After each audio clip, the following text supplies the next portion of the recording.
चुनाव प्रचार के अंतिम समय में बुलडोजर मुख्यमंत्री के नाम से प्रख्यात उत्तर प्रदेश भाजपा के मुख्यमंत्री योगी आदित्यनाथ की आम सभा भाजपा कार्यकर्ताओं में नई ऊर्जा का संचार करने हुई। चिरपरिचित अंदाज में बोलते हुए योगी आदित्यनाथ ने कहा कि उत्तर प्रदेश में 403 विधानसभा में चुनाव होते हैं, जिसमें मात्र 2 सीट कांग्रेस की होती हैं। आप भी जिले की 7 विधानसभा जिताकर कांग्रेस मुक्त जिला प्रदेश बनाए और मोदी और शिवराज के विकास और विश्वास के सहभागी बने। छिंदवाड़ा नगर मुख्यालय के दशहरा मैदान में अपने आम सभा के दौरान योगी आदित्यनाथ जमकर गरजे। कहा, कांग्रेस की कथनी और करनी में अंतर है। भाइयों बहनों, सोमनाथ मंदिर के पुनरुद्धार का कार्य हो, सुंदरीकरण का कार्य हो, या फिर महाकाल के महालोक की अनुभूति,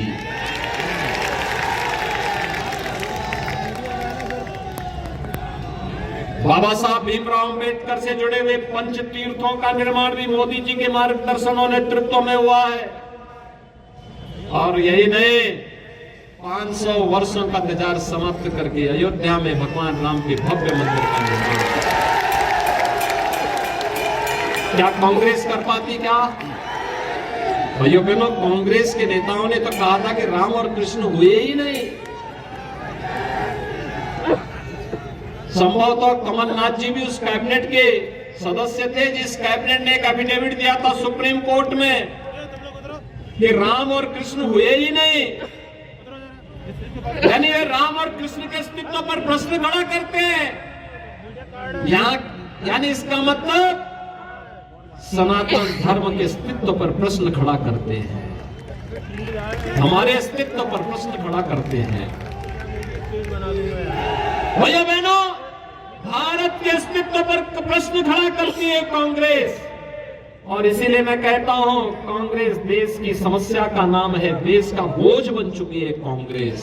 इससे जितनी जल्दी मुक्ति पा सकोगी भाइयों बहनों, उतनी जल्दी विकास तेजी के साथ आगे बढ़ेगा, उतनी तेजी के साथ आगे बढ़ेगा। याद रखना, उत्तर प्रदेश विकास इसलिए कर रहा है क्योंकि उत्तर प्रदेश विधानसभा में 403 विधायक चुने जाते हैं और 403 में कांग्रेस के केवल 2 सदस्य हैं, मात्र 2। भाइयों बहनों, मैं आप सबसे ये अपील करने के लिए आया हूं, प्रधानमंत्री मोदी जी के नेतृत्व में देश और शिवराज सिंह चौहान जी के नेतृत्व में मध्य प्रदेश ने पिछले 20 वर्ष में विकास के नए प्रतिमान स्थापित किए। आज मेडिकल कॉलेज बन रहे हैं, IIT, IIM, AIIMS, highway, railway, rapid rail, metro नए बन रहे हैं, एयरपोर्ट बन रहे हैं। और विकास के लिए, नौजवानों के रोजगार के लिए, सुरक्षा और सुशासन के लिए ये डबल इंजन की सरकार आवश्यक है। और डबल इंजन की सरकार के लिए ही आपसे अपील करने के लिए आया हूं। छिंदवाड़ा में 7 विधानसभा क्षेत्र है और छिंदवाड़ा विधानसभा क्षेत्र में श्री विवेक बंटी साहू मजबूती के साथ एक युवा और जुझारू नौजवान आपके साथ कार्य करने को तैयार है। भाइयों बहनों, आपसे ये अपील करने के लिए आया हूं मैं, विवेक बंटी साहू को चुनाव जिता करके भेजिए, कांग्रेस को संदेश दे दीजिए, अब धोखा नहीं हो पाएगा। बहुत देश को धोखा दिया है, समाज को बहुत बांटा है, देश के खिलाफ बहुत साजिशें की हैं, आपस में बहुत लड़ाया है।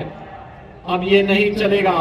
अब तो हम लोग आर पार की लड़ाई लड़ रहे हैं, देश की एकता और अखंडता के लिए, देश की समृद्धि के लिए, भारत को दुनिया की सबसे बड़ी आर्थिक महाशक्ति बनाने के लिए। और इसके लिए डबल इंजन की सरकार मध्य प्रदेश में आवश्यक है। भाइयों बहनों, जब हम लोग अयोध्या राम मंदिर आंदोलन चलाते थे, कांग्रेस के लोग हंसते थे, कहते थे क्या कर लेंगे, हम कहते थे मंदिर बनाएंगे। हमने उस समय नारा दिया था, रामलला हम आएंगे, मंदिर वहीं बनाएंगे। लोग हंसते थे, तो हमने कहा इनकी हंसी को रोकने के लिए हमने तब कहा था, रामलला हम आएंगे, पहले ढांचा हटाएंगे। छिंदवाड़ा से कृष्ण कुमार भट्ट की रिपोर्ट।